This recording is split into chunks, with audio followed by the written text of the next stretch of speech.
Expressway से आगे रुक करते हैं सियासी ढाबे का, जहां आज की सबसे दिलचस्प खबर मौजूद है। दिल्ली वाले प्रदूषण से परेशान हैं, पर प्रदूषण पर अलग ही सियासी घमासान है। एक और AQI का लेवल बढ़ रहा है, तो दूसरी ओर सियासी दलों में जुबानी जंग तेज हो रही है। दिल्ली में फिर से ऑड इवन का फैसला हुआ है। बीजेपी ने फिर केजरीवाल सरकार को घेरा है। देखिए ये रिपोर्ट।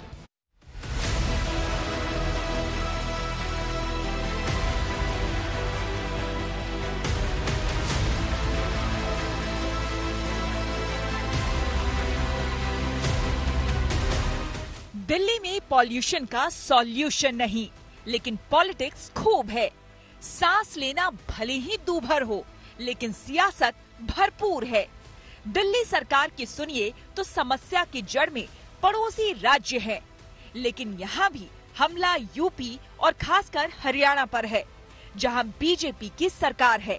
एक जमाना था जब पंजाब की पराली केजरीवाल सरकार को परेशान करती थी, लेकिन जब से वहाँ आम आदमी पार्टी की सरकार है, दिल्ली से पंजाब दूर, बहुत दूर नजर आने लगा है। जो पराली पंजाब में अभी जल रही है वो यहाँ से 500 किलोमीटर दूर है, और जो पराली हरियाणा में जल रही है वो यहाँ से करीब 100 किलोमीटर दूर है। दिल्ली के सबसे करीब राज्य हरियाणा है, तो जरूरी है कि समीक्षा की जानी चाहिए कि 2014 से खट्टर सरकार ने प्रदूषण को लेकर हरियाणा में क्या स्टेप्स उठाए। पराली एक बहुत बड़ा कारण होता है दिल्ली के अंदर पॉल्यूशन में, और पिछले 8 दिन में हमने देखा है कि पॉल्यूशन का स्तर निरंतर गिरा है। उसका सबसे बड़ा जो कारण है पंजाब की पराली है। 17,000 मामले पूरे महीने के अंदर है, लेकिन 78% मामले पिछले 8 दिनों में, यानी कि 13,000 केसेस अकेले पंजाब की पराली के दिल्ली के अंदर आए हैं, जो धुआं दिल्ली में आया है। कल अकेले पंजाब में 3,230 मामले पराली के जलने के आए हैं। आप हरियाणा से कंपेयर करते हैं तो 150 मामले कल की डेट में सिर्फ पराली के हरियाणा से जले। आम आदमी पार्टी के निशाने पर हरियाणा है, लेकिन वहाँ के मुख्यमंत्री की सुनिए तो राज्य में पॉल्यूशन कंट्रोल में है। इंतजाम पूरे हैं कि किसान पराली नहीं जलाए। कहीं भी पराली जलती है, हवा के अंदर इधर से उधर जब हवा के झोंके चलते तो आती है, तो पंजाब का असर हरियाणा पर नहीं आएगा, ऐसा थोड़ी है। जब पंजाब का असर दिल्ली में जा सकता है तो हरियाणा तो रास्ते में आता है। इसलिए इसका सामूहिक रूप से मिल बैठ करके कोई ना कोई सोल्यूशन देखने पड़ेंगे। सवाल है कि दिल्ली की आबो हवा इतनी खराब कैसे हुई? चिंता है कि पॉल्यूशन कम कैसे होगा? जवाब के लिए दिल्ली के पर्यावरण मंत्री से बात कीजिए तो वो ठीकरा केंद्र सरकार के सिर पर फोड़ते हैं। 3 सरकार दिल्ली के ऊपर नीचे आजू बाजू सब उनकी सरकार है। न यूपी में कुछ कर रहे हैं, न हरियाणा में कुछ कर रहे हैं, न केंद्र सरकार कुछ करे। केंद्र सरकार के पास एक पत्र का जवाब देने का टाइम नहीं है।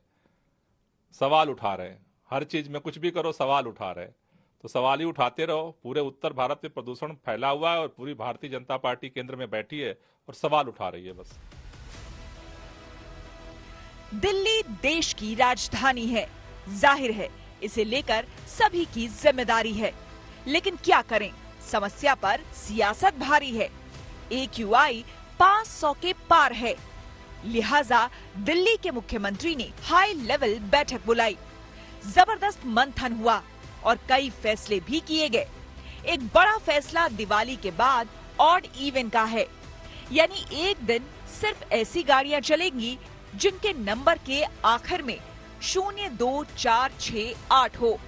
दूसरे दिन ऐसी गाड़ियां चलेंगी जिनके नंबर 1, 3, 5, 7, 9 पर खत्म होते हों। ये नुस्खा पहले भी आजमाया जा चुका है, लेकिन बीजेपी कह रही है कि इससे फायदा नहीं होता। तो आगे दिवाली आने वाली है। दिवाली में दिल्ली में तो पटाखों पे प्रतिबंध लगा दिया गया है, लेकिन अभी भाजपा की सरकार उत्तर प्रदेश और हरियाणा में वहां प्रतिबंध नहीं लगा, और उसका परिणाम ये है कि अगर पटाखे चारों तरफ जलते हैं तो अगले दिन जो है ये प्रदूषण का स्तर काफी बढ़ सकता है। उसको देखते हुए ये निर्णय लिया गया है कि ऑड इवन जो है अगले दिन 13 तारीख से 20 तारीख तक जो है वो दिल्ली के अंदर लागू किया जाए। कहाँ है स्मोक टावर, कहाँ है एयर प्यूरिफायर, कहाँ है पानी का छिड़काव करने वाली मशीनें? कहाँ है आपकी 18-32 टीमें जो प्रदूषण से लड़ने के लिए आपने बनाई थी? कुछ नहीं है। हर दिल्ली वाला आंखों में जलन और खांसी की शिकायत से त्रस्त है। हर दिल्ली का बच्चा सांस की बीमारी से त्रस्त हो रहा है और उसके जिम्मेदार सिर्फ केजरीवाल आप है। 9 साल में आपने दिल्ली को बर्बाद करके रख दिया। दिल्ली में हालात देखते हुए ग्रैब 4 लागू कर दिया गया है। दिल्ली में ट्रकों पर पाबंदी और हर तरह के कंस्ट्रक्शन पर रोक लग गई है। 5वीं तक स्कूल बंद हैं। 6ठी से 11वीं तक ऑनलाइन क्लासेस होंगी। यानी दिल्ली में एक तरह से मिनी लॉकडाउन है। पर क्या करें, ऐसे हालात में भी पॉल्यूशन का हल निकालने के बजाय सियासी हल्ला बोल है। Bureau report, good news today.